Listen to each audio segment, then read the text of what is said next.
Good morning. Thank you for joining us today as we share updates on the winter storm that is arriving in North Carolina as we speak. Precipitation has already begun in the far west and will move east over the course of the day.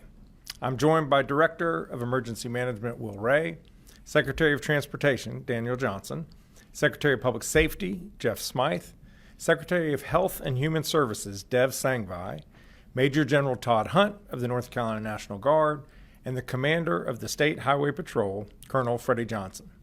Jackie Matevier and Mary Lee Bahar are our Spanish language interpreters, and our American Sign Language interpreters are Nicole Fox and Karen Magoon.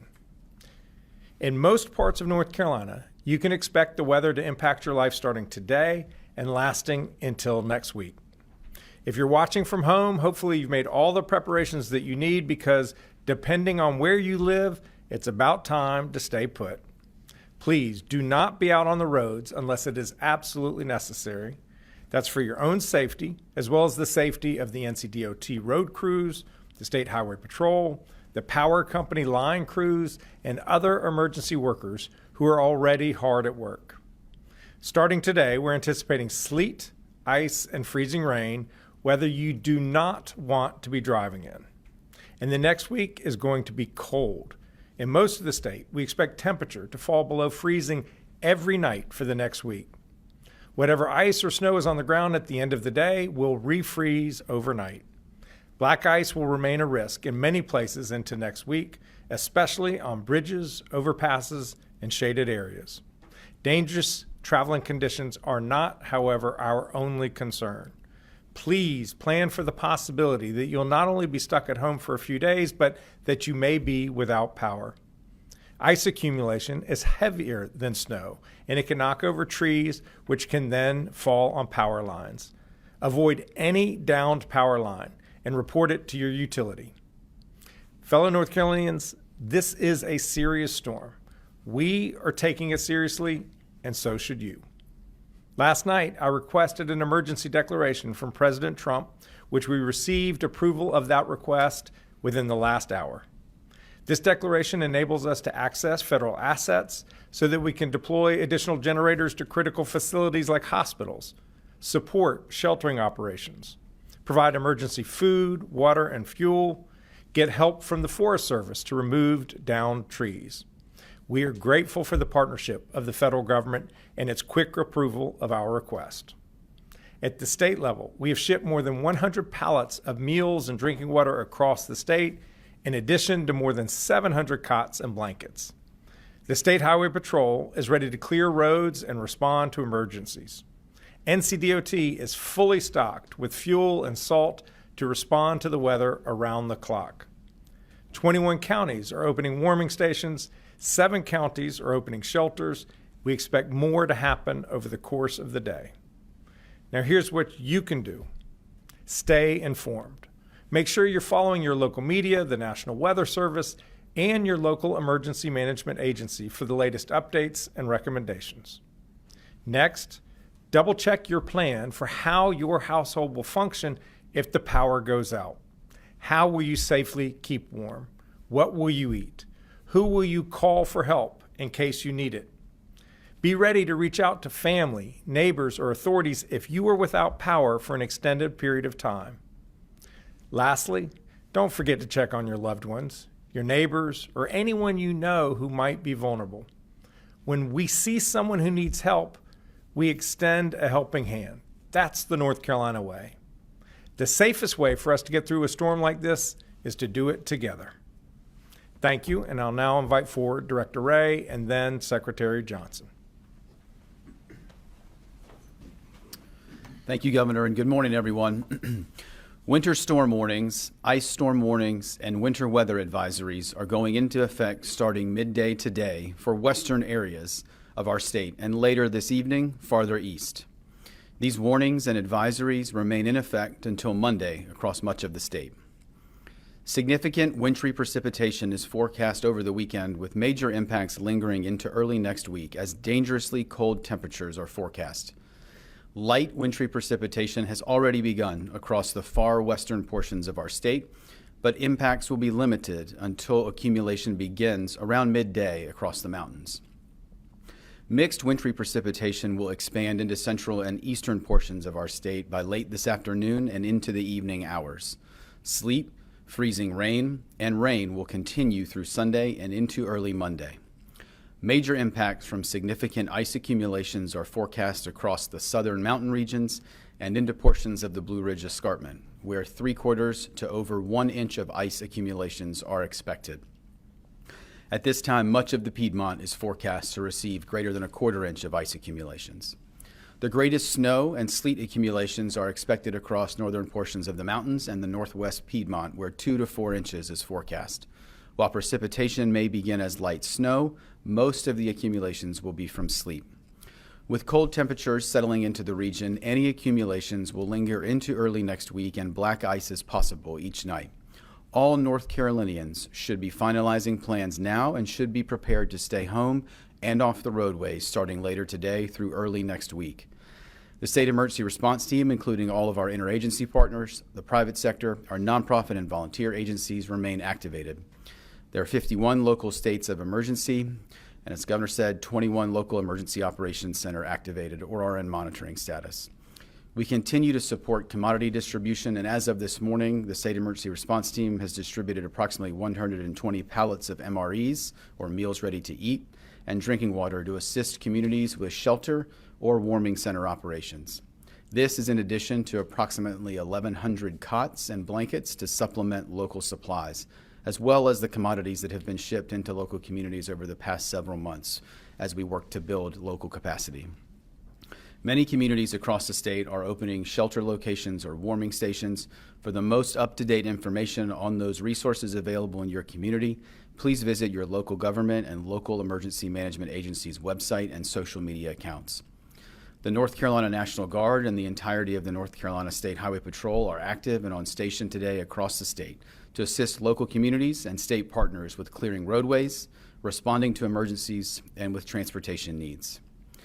95 National Guard force packages are on station and will be assisting with clearing roadways from downed trees, helping disabled motorists, supplementing first responders, and assisting with commodity distribution.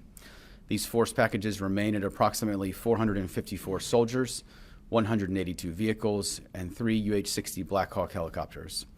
We remain in close coordination with our energy sector partners who are represented here at the State Emergency Operations Center and will be closely monitoring power outage information to quickly assist in restoring power in our communities that may see outages.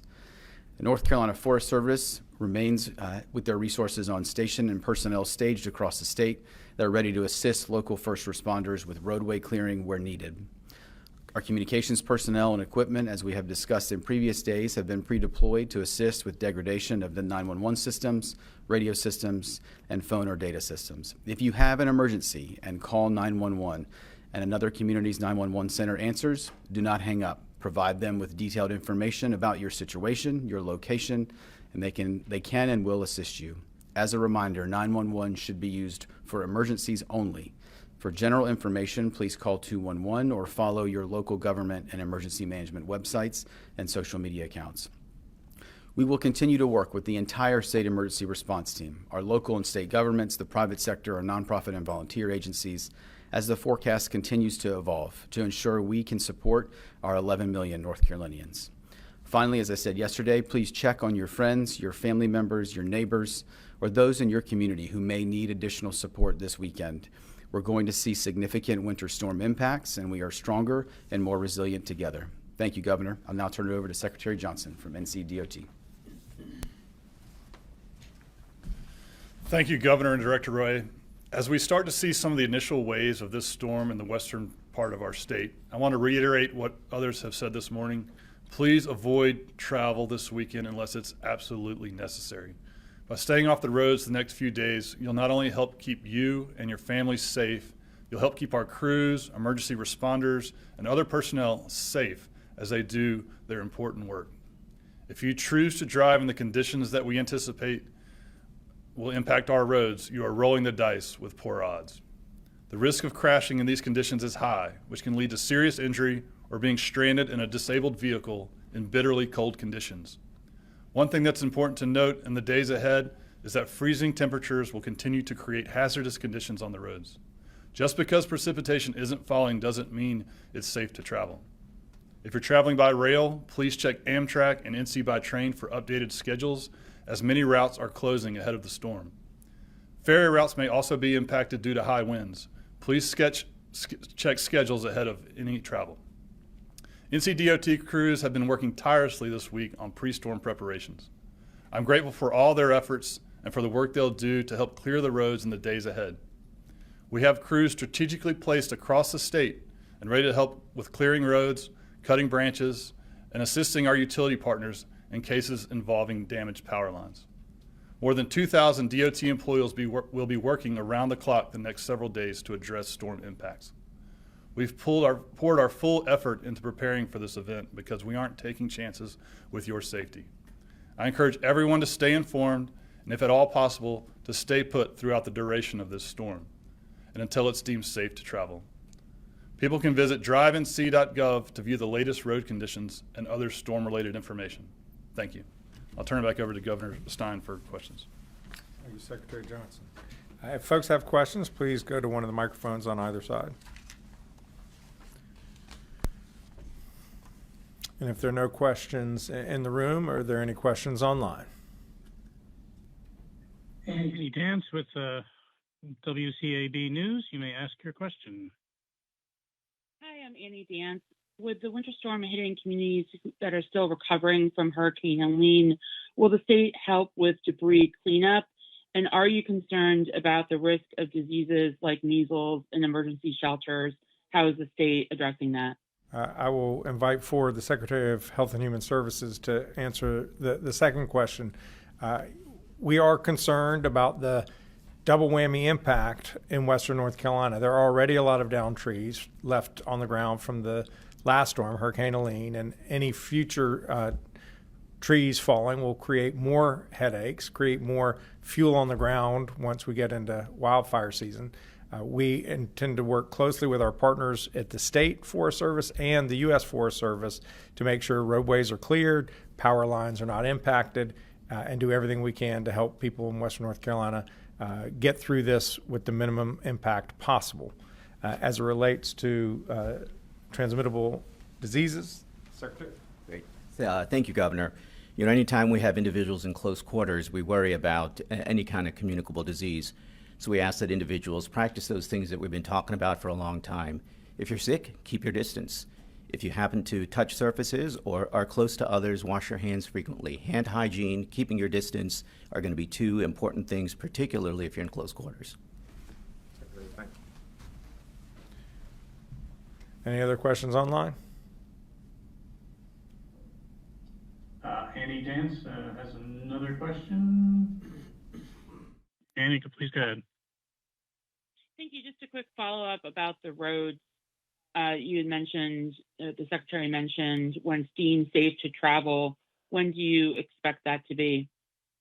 No, we have to see how heavy a wallop this storm brings. The fear is the lingering cold into next week will continue to have real impacts on folks' ability to travel. If there's an area that's in the shade, if it's a bridge or an overpass where it's not getting ground temperature, those areas tend to stay icy beyond when you would think the ice should be there. And so we will, over the course of the coming days, have more information, more guidance for drivers. drivenc.gov. Did I get that correct? Yes, sir. Every time I throw out a website, I got to be worried. Folks should check drivenc.gov for the latest information in their part of the state. That's the other thing is you might be in the Far East and things actually may be better on Monday. But then you may be up in Boone or Watauga County and it's still hazardous to drive. So folks really need to be paying attention to what's going on in their local community.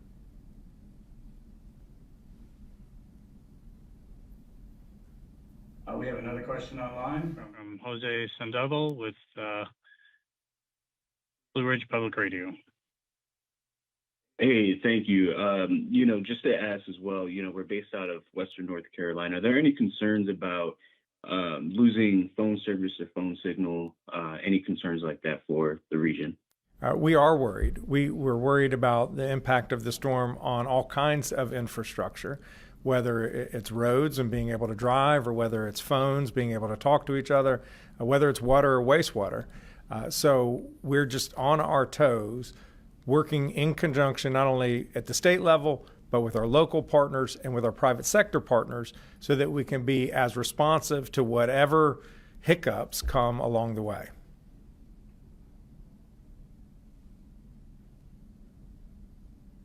There are no additional questions online. Thank you all very much. Good luck getting through the next couple days.